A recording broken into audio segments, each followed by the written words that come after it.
ओम शांति। यह गीत तो गाए हुए स्वतंत्रता सेनानियों के,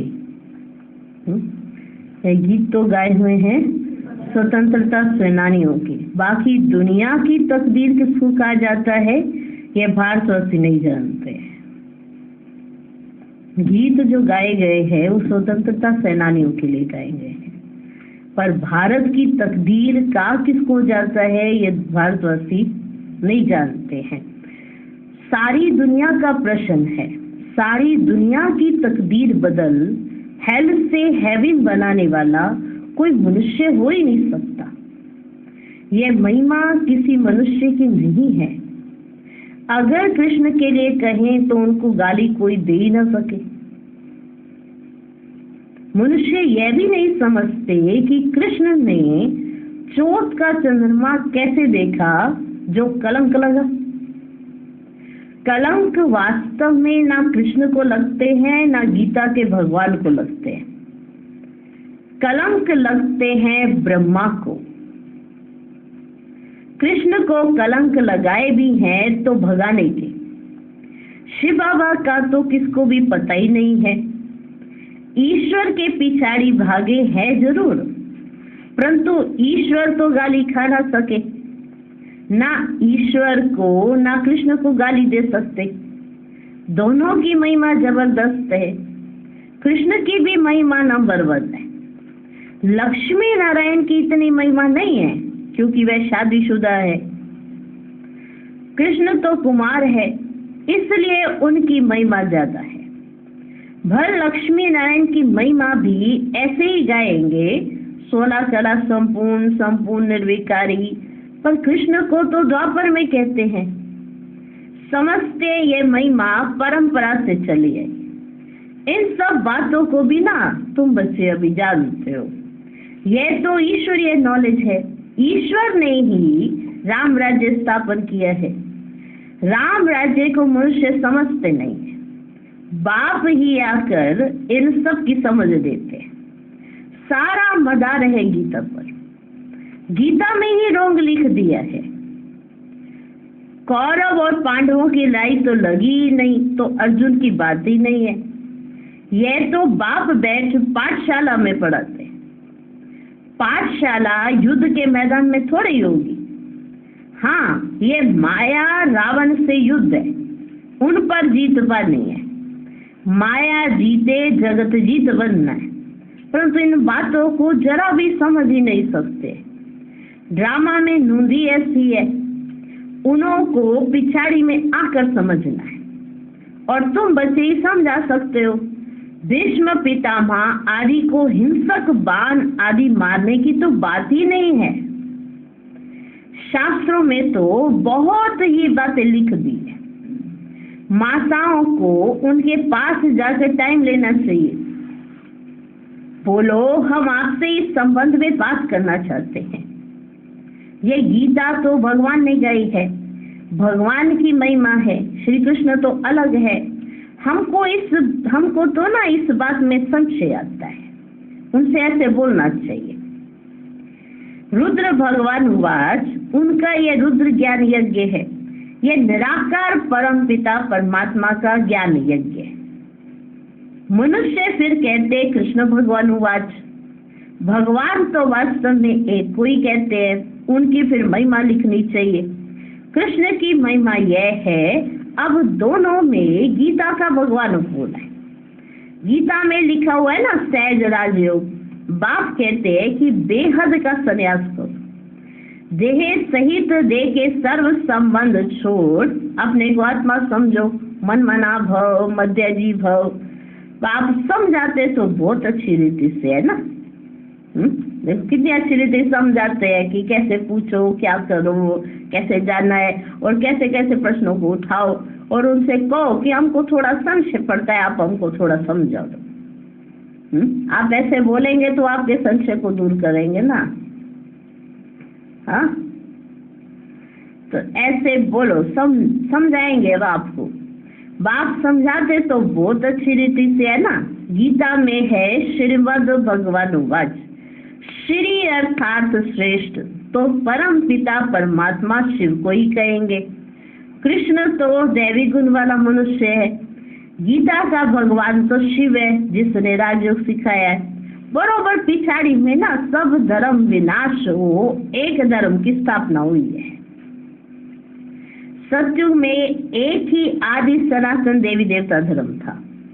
वह कृष्ण ने नहीं परंतु भगवान ने स्थापन किए।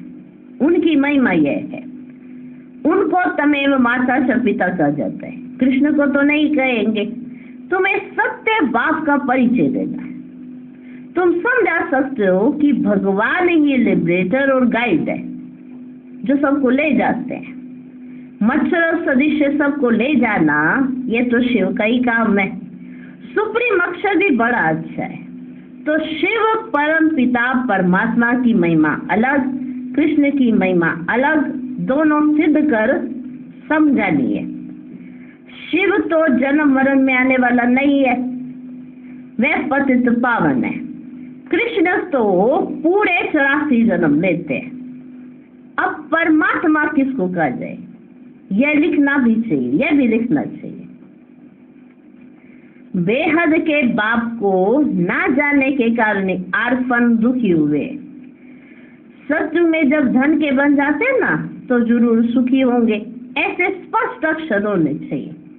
बाप कहते मुझे याद करो और वर्षा लो, सेकंड में जीवन मुक्ति। अभी भी शिव बाबा ऐसे कहते हैं। हाँ, महिमा पूरी लिखनी है।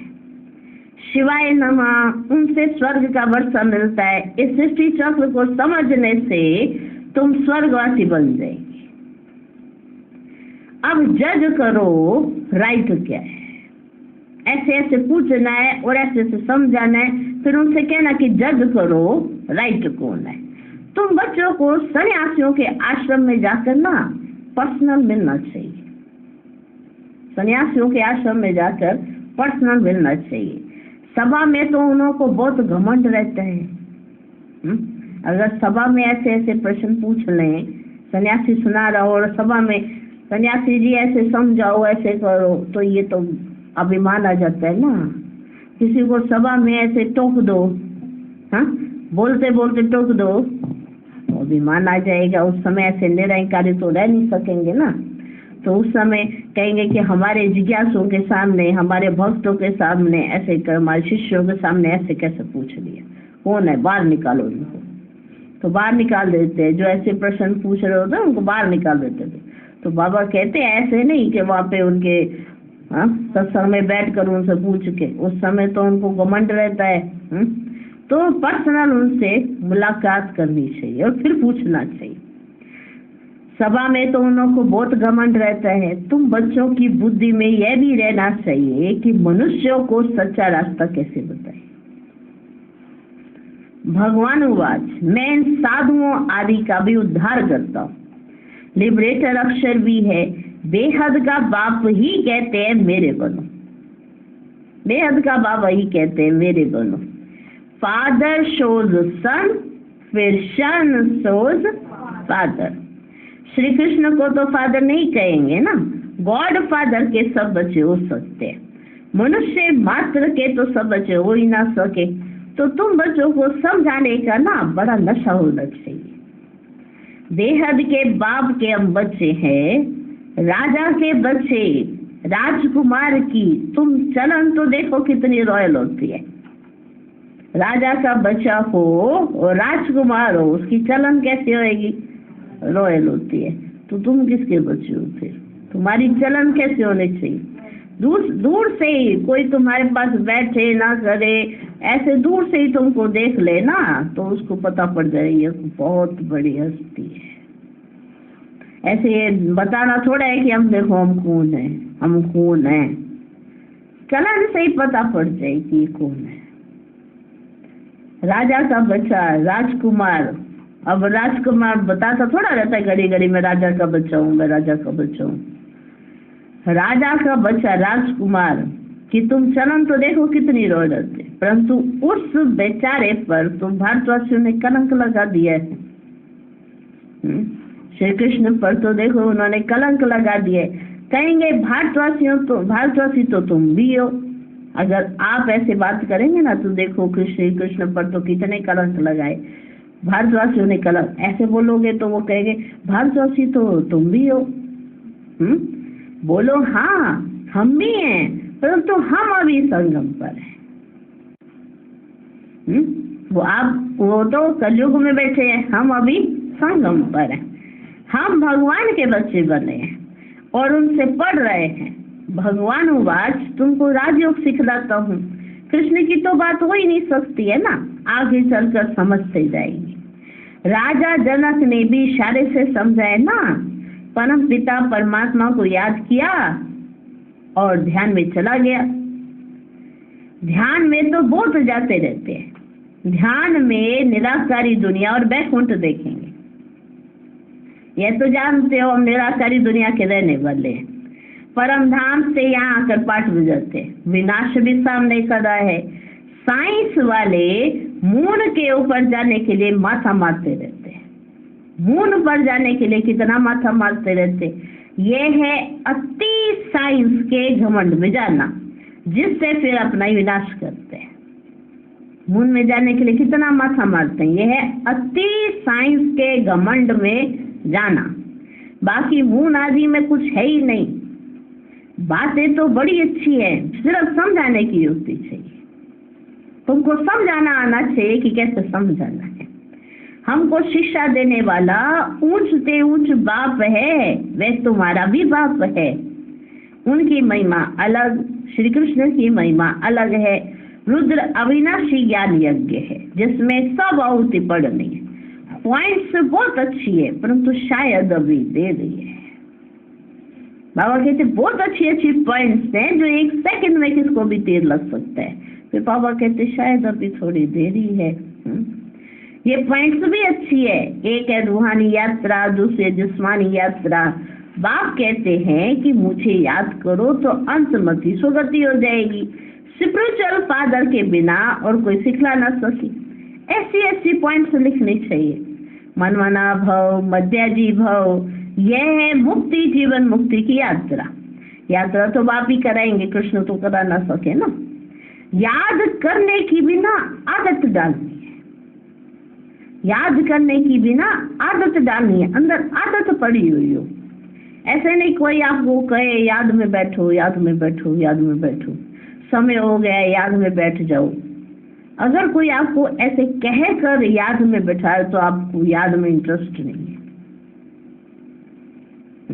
अगर वही बार बार आपका इंटेंशन अभी याद में बैठ जाओ ना, समय हो गया याद में बैठ जाओ। हाँ, समय हो गया याद में बैठो, समय हो गया याद में बैठो। बहुत समय से आप बातों में जा रहे हो, याद में बैठो। अगर बार बार ऐसे कह के कोई आपका एक बार नहीं, दो बार नहीं, कई बार अटेंशन खिंचवा चुके हैं, तो समझ जाना चाहिए कि आत्मा का याद का चैप्टर जो है, याद का सब्जेक्ट थोड़ा कच्चा है। याद की तो अंदर एक आदत पड़ी हो, घड़ी घड़ी दिल करे याद में बैठ जाऊं, याद में बैठ जाऊं। बैठाना ना पड़े, बैठ जाना पड़े। जिसको कैसे कोई बच्चों को इंटरेस्ट होता है कोई चीज, जैसे कार्टून देखने का बच्चों को इंटरेस्ट होता है, छोटे बच्चों को कार्टून देखने। अब उनको ये नहीं कहा जाए तुम्हारे कार्टून देखने का समय हो गया है। माँ बाप ने जैसे समय निर्धारित किया होता है कि इस समय पर तुम कार्टून देख सकते हो, पढ़ना भी है, खेलना भी है, कार्टून इतने समय तक देख सकते। तो बच्चों को टाइम देखना ना भी आता हो तो मेरा समय हो गया है, कार्टून लगाओ। आदत पड़ी हुई है कि जब भी फ्री होना है तो हमको तो कार्टून ही देखना है। माना एक बच्चे के अंदर भी एक टेव पड़ जाती है जिसमें उसका इंटरेस्ट होता है, जिसमें उसका इंटरेस्ट है। तो हम बच्चों को चेक करना चाहिए हमारा इंटरेस्ट किसमें है, याद में है तो याद करने की आदत डालनी है। जितना याद करेंगे ना उतना खुशी होगी।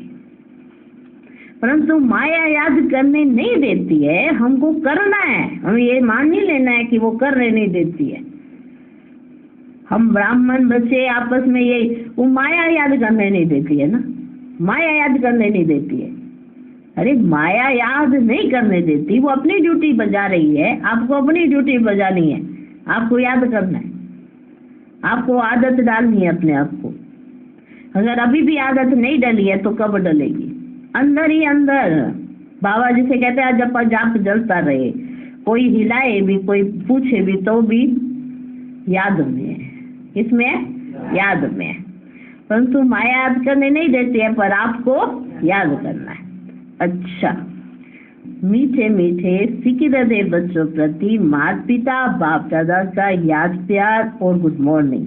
सर्विस तो सब करते हैं, बाबा याद प्यार देते देते लोग गए। बाबा सर्विस तो सब करते हैं, परंतु ऊंच और नीच सर्विस तो है ना। किसको बाप का परिचय देना है, बहुत सहज परिचय देना हो बाप का, बहुत सहज बात है, दे सकते। अच्छा, रूहानी बाप की रूहानी बच्चों को नमस्ते। हम रूहानी बच्चों की भी रूहानी बाप को नमस्ते नमस्ते नमस्ते। Good morning good morning good morning. रात्रि क्लास। जैसे पहाड़ों पर हवा खाने रिफ्रेश होने जाते हैं, घर व ऑफिस में रहने से बुद्धि में काम रहता है, बाहर जाने से ऑफिस के ख्याल से फ्री हो जाते हैं, यहाँ भी बच्चे रिफ्रेश होने के लिए आते हैं। आधा कल्प भक्ति करते करते थक गए हैं, पुरुषोत्तम संगम युग पर ज्ञान मिलता है। ज्ञान और योग से तुम रिफ्रेश हो जाते हो। तुम जानते हो अभी पुरानी दुनिया विनाश होती है, नई दुनिया स्थापन होती है। पहले तो होती नहीं, वो लोग समझते हैं दुनिया एकदम ही खत्म हो जाती है, परंतु नहीं, चेंज होती है। यह है ही नर्क पुरानी दुनिया। नई दुनिया और पुरानी दुनिया क्या होती है, यह भी तुम जानते हो। तुमको डिटेल में समझाया जाता है, तुमको डिटेल में समझाया गया है ना। तुम्हारी बुद्धि में विस्तार है, सो भी नंबरवार पुरुषार्थ अनुसार। तुम्हारी बुद्धि में विस्तार है, सो भी नंबरवार पुरुषार्थ अनुसार। समझाने में भी बहुत रिफाइनेस चाहिए। किसी को ऐसा समझाओ जो झट बुद्धि में बैठ जाए। कई बच्चे कच्चे हैं जो चलते चलते टूट पड़ते हैं। भगवान वाच भी है, आश्चर्यवत सुनंती कथंती भगंती। यहाँ है बच्चे माया से युद्ध। माया से मर कर ईश्वर का बनते हैं, फिर ईश्वर से मर कर माया का बन जाते हैं। माया ने तंग किया, सब स्वीकार करते हैं, सब मानते थे। जब बाबा के बनते हैं तो सब मानते हैं, माया ने हमें बड़ा परेशान किया, सब मान लेते हैं। अब जब ईश्वर का हाथ छोड़कर माया के पास वापस जाते तो किसने परेशान किया? तो भी तो माया ने परेशान किया ना, ईश्वर ने थोड़ा परेशान किया। माया के बनकर बाप का हाथ छोड़ देते। पहले से ही माया के थे तो दुखी थे, तो बाप के बने। जब बाप के बने कुछ समय तो अच्छा चलते हैं, अच्छे चलते हैं एकदम, ना इधर देखेंगे ना उधर, ना कोई बात फील होगी, ना दे अभिमान आएगा, जैसा कहेगा बाबा वैसा करेंगे। कुछ समय तक तो ऐसा चलते, फिर थोड़े समय के बाद छोटी छोटी बात भी दिल में लग जाती है, फील होने लगती है छोटी छोटी बात। क्यों? देह अभिमान बहुत है, और ये देह अभिमान ही बहुत नुकसान करते है, ने बहुत परेशान किए देह अभिमान ने।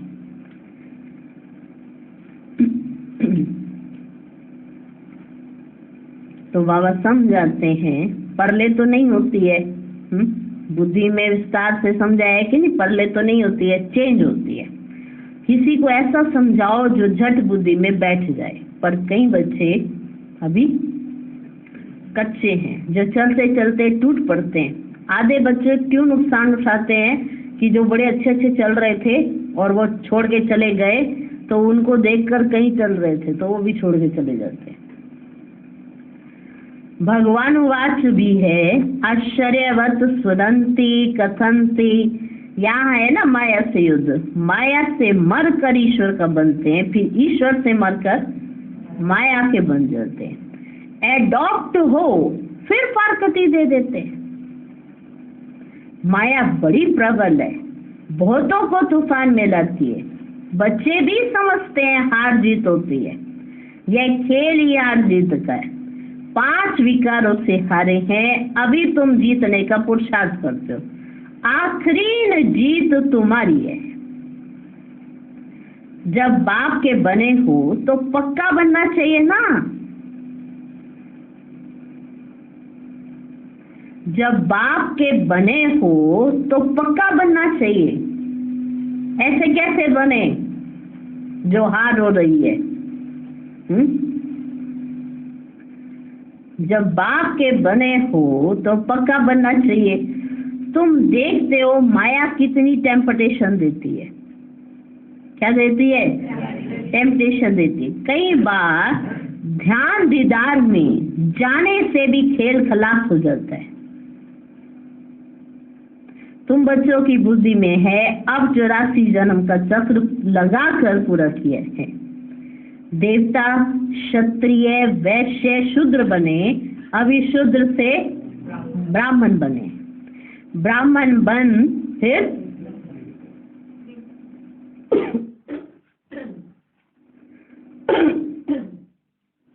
ब्राह्मण बन फिर देवता बन जाते हैं। यह भूलना नहीं है।